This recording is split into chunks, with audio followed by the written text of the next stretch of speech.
Hello, everyone. I'm pleased to welcome you to the Federal Ministry of the Interior. We are strengthening our internal security through concrete action, and we are continuing our tough course against irregular migration. Following the Islamist terrorist attack in Solingen, we presented a comprehensive security package, first in a quasi-text formulation. Among other things, our security package provides for the consistent deportation of violent offenders. It provides for knife bans, the expansion of gun ban zones, and facial recognition of offenders. It also includes the deployment of federal police and suspicion-free checks by the federal police. Today, the Federal Cabinet approved our draft legislation to implement the security package. They have been available to the government parliamentary groups since the weekend and can now be discussed quickly in the German Bundestag. We are also taking other measures that I would like to talk about now. We want to further reduce irregular migration. To this end, we are now taking further steps that go beyond the comprehensive measures currently in place. Until we achieve strong protection of the EU's external borders with the new common European asylum system, we need to strengthen controls at our national borders. These controls also enable effective rejections. We have already had more than 30,000 rejections at Germany's external borders since last October.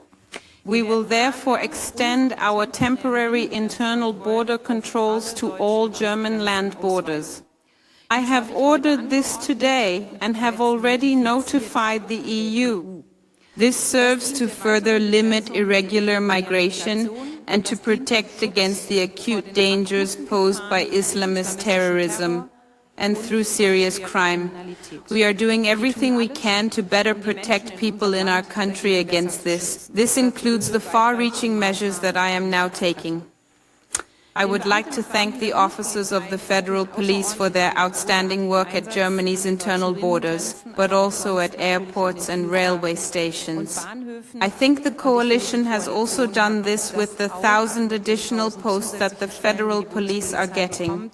Also, as a unique selling point in this budget, I recognize that it remains crucial for us in the future. In order to ensure a smooth collaboration with our neighboring nations and minimize disruptions to commuters and daily life in border regions, it is essential to act in close coordination. Furthermore, we have developed a deportation framework that complies with European legislation, ensuring adherence to the law at all times. I want to kindly remind you once again that since last October, the number has gone over 30,000, which is quite impressive. The federal government's intensive review has identified legal and factual possibilities in this regard. I notified the Bundestag CDU-CSU group today and offered confidential talks on this with the largest opposition party in the German Bundestag in a very timely manner. We are ready to discuss and talk about these further issues together. Thank you for your attention. I ask for your understanding. We have agreed confidential talks with the CDU and CSU. We already discussed this last week. We have now found ways and means for an effective rejection. We would like to present these confidentially to the CDU and CSU tomorrow and then hopefully come to a consensus together. By the way, it's not just the CDU and CSU. We also urgently need the federal states for these measures.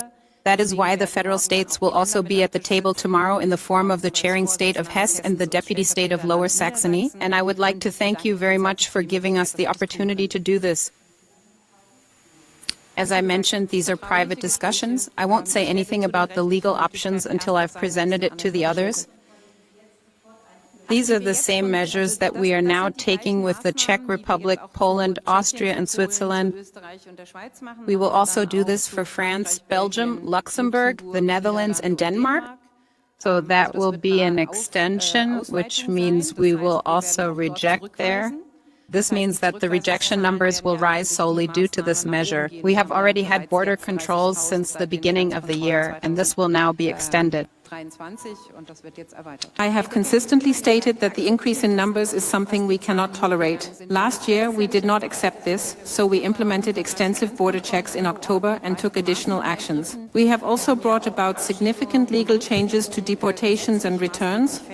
It is by no means the case that we accept this. On the contrary, we are utilizing all the measures we have, and we are pleased that we can now also talk to the CDU and CSU, to the federal states, about further possibilities.